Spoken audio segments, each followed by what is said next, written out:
Hello children. We were doing probability and we had seen many important concepts. What is a probability? Then we saw what is a certain event, what is an event, what is an uncertain event.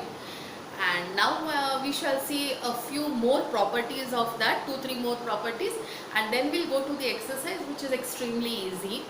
Now the first property that I had discussed certain event. Certain event किसको कहा था मैंने कि which is sure and 100% to occur. For example, the sun rises in the east, right? The magnet attracts the nail. It's always going to be true.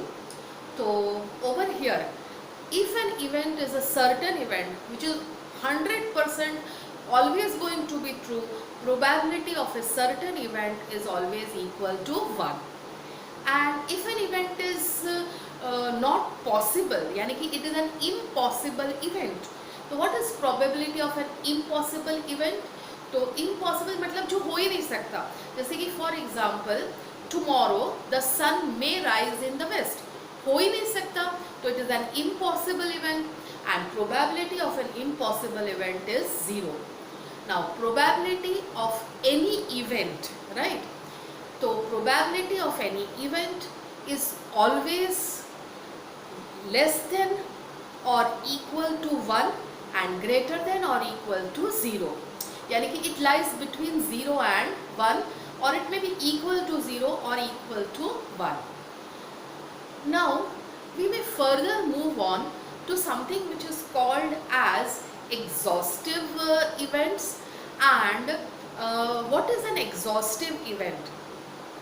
And sometimes we may talk about things like when an event is there, say 2 or 3 events we are talking about, and when you take all possibilities together of all the events, then all the possible events, when you add up, they sum up to the total number of trials. जैसे कि for example, I have 10 trials, मैंने 10 बार experiment perform किया है, and 4 times I got a head and 6 times I got a tail. तो head और tell वाले जो 2 events हैं, दोनों में कुछ भी कॉमन नहीं होता है, right? But when you add up the probability of both the events, it turns out to be equal to 1. When such a thing is there, you say that the events are exhaustive events. After that, we have some events which are disjoint. There is nothing common between both the events. Disjoint or nothing common between both the events. जैसे कि 4 बार head आया and 6 bar tail आया, so there is nothing common between the 2 events. And when there are 2 events which you are talking, where there is nothing common between them, then you call such events as exclusive events. These were the few things which we wanted to discuss, and now we can go to the exercise of the chapter. Extremely easy. Let's begin with it. The first question of the exercise says, आपको एक coin दिया है और coin को आपको कितनी बार toss करना है? 1000 टाइम्स टॉस करना है. अब कॉइन को टॉस करोगे तो आपको पता है कि या तो हेड आ सकता है या तो टेल आ सकता है. तो लेट अस सी कि जब 1000 बार एक्सपेरिमेंट परफॉर्म किया गया तो कितनी बार हेड आया और कितनी बार टेल आया. So the question says if there were 1000 trials, that is a coin was tossed 1000 times, so number of trials n was 1000, and capital A will describe as an event to get head on the toss, and number of times you got a head, यानी कि number of times the event A occurred is 455. मतलब 1000 बार toss किया, उसमें से 455 बार head आया and 545 times tail आया. तो B is an event to get a tail on the toss, and number of B, n of B का मतलब होता है number of times the event B occurred, यानी कि number of times you got a tail. So that number of times you got a tail was 545. Now दोनों case में आपको probability find out करनी है, यानी कि you have to find out probability to get a head also, and you have to find out probability to get a tail also. Let us see how to get probability to get a head. So probability to get a head is in short described as P of A, क्योंकि A was the event to get a head, तो probability to get a head मतलब probability in the bracket A event. A event is event to get a head. Probability of the event to get a head is number of times you get head upon the total number of tosses. Number of times you get a head, that was 455, and total number of trials, कितनी बार experiment किया था? 1000. तो 455 heads you got out of the total 1000 trials. Now 3 0 है नीचे, तो you can directly write it in the decimal, that is 0.455, right? तो देखा ये आंसर जो आया वो कैसा है? लेस देन 1 है and greater than 0 है. Now we go to the second probability. Probability to get a tail. Probability to get a tail को कैसे लिखेंगे? Probability that event B occurs, यानी कि a tail occurs. That will be number of tails you got in the experiment upon the total tosses, यानी कि total trials which you have done. तो आपको 545 बार tales मिला और टोटल टॉस कितने किए थे आपने? 1000. तो 545 अपॉन 1000 डेसिमल में लिखेंगे तो you will get 0.545. Let's go to the next question. Okay, now next question says कि आपके पास 2 कॉइन्स हैं. हाँ, तो 2 कॉइन्स हैं, तो आउटकम्स पहले सोच लीजिए कि क्या क्या हो सकते हैं. पहली बार टॉस किया एक कॉइन को, उसमें हेड आया. दूसरे कॉइन को टॉस किया, उसमें भी हेड आया. तो दोनों में हेड आया, ऐसी एक पॉसिबिलिटी हो सकती है. दूसरी पॉसिबिलिटी, पहला कॉइन टॉस किया तो हेड आया और दूसरा कॉइन टॉस किया तो टेल आया, मतलब एक हेड और एक टेल. दूसरी बात, पहले कॉइन में टेल आया और दूसरे में हेड आया, पर बात तो एक ही है, एक बार हेड आया और एक बार टेल आया. तो क्या क्या पॉसिबिलिटीज हो सकती है? 2 हेड आने की पॉसिबिलिटी हो सकती है, फिर एक ही हेड, कोई भी एक कॉइन को टॉस करने पर हेड है और कोई एक कॉइन को टॉस करने पर टेल है. और तीसरा जो पॉसिबिलिटी है कि दोनों सिक्कों को उछालने पर दोनों में टेल आ गया, मतलब 0 नंबर ऑफ हेड्स आया. तो क्वेश्चन आपसे ऐसा पूछा गया है कि find out the probability to get 2 heads, 1 head and 0 number of heads. 0 number of head मतलब दोनों में टेल आया है, एक में भी हेड नहीं है. तो they have given it in the question only कि आपको 500 बार 2 कॉइन्स टॉस करने हैं, यानी कि नंबर ऑफ ट्रायल्स, कितनी बार एक्सपेरिमेंट परफॉर्म करना है टोटल बार. तो टोटल 500 टाइम्स आपको ये एक्सपेरिमेंट परफॉर्म करना है और हर बार अपना आउटकम लिख लेना है कि 2 हेड है या 1 हेड है या 0 हेड है. तो let us describe the events.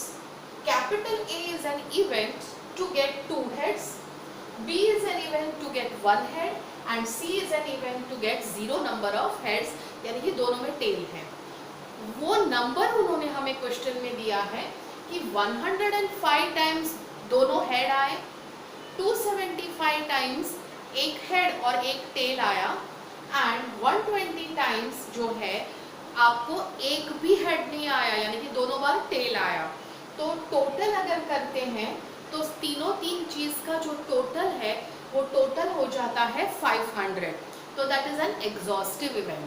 Any how आपको प्रोबेबिलिटी फाइंड आउट करनी है. प्रोबेबिलिटी टू गेट 2 हेड यानी कि P of A, then P of B, probability to get 1 head, and P of C, probability to get 0 head.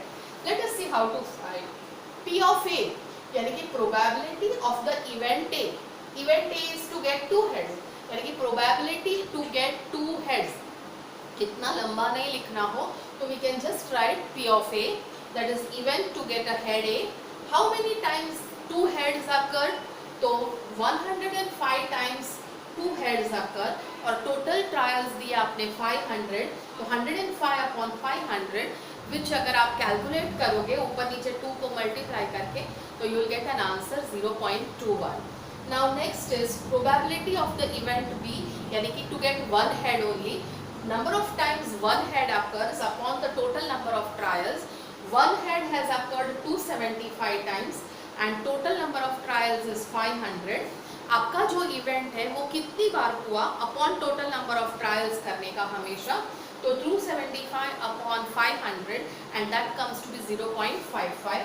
And lastly P of C यानी कि event to get zero number of head यानी कि दोनों tail है, तो number of times we got no head upon total trials, तो no head 120 बार था एंड टोटल ट्रायल्स 500 था, तो 120 upon 500 that is we got 0.24. now let's go to the next question. okay, now next question is about a die. सांप सीढ़ी वगैरह खेलते हो तो आपके पास एक कलरफुल डाई होती है जिसके ऊपर एक डॉट है, फिर एक फेस के ऊपर दो डॉट्स है, यानी कि आप कहते हो एक आया, दो आया, तीन आया, चार आया, 6 फेसेस होते हैं, तो maximum you can get the number 6. तो वैसे ही यहाँ इस एक्सपेरिमेंट में डाइस आपको हाथ में लेके थ्रो करना है, तो डाइस कितनी बार थ्रो कर रहे हो आप? 1000 टाइम्स डाइस को थ्रो कर रहे हो. पहली बार डाइस को थ्रो किया, क्या आया ऑब्जर्वेशन को नोट डाउन करना है. 1 आया, दूसरी बार 3 आया, तीसरी बार 4 आया, तो ऐसे करते करते 1000 बार डाइस को आपको थ्रो करना है. और नंबर 1 जो है वो आपको 179 टाइम्स आया. नंबर 2 डाइस के ऊपर आया कितनी बार? 150 बार. 3 नंबर 157 बार आया. 4 number 149, 5 175 and number 6 was 190 times. अगर आप ये सारे फ्रीक्वेंसी का टोटल मारोगे ना तो 1000 हो जाएगा, because it is an exhaustive event always.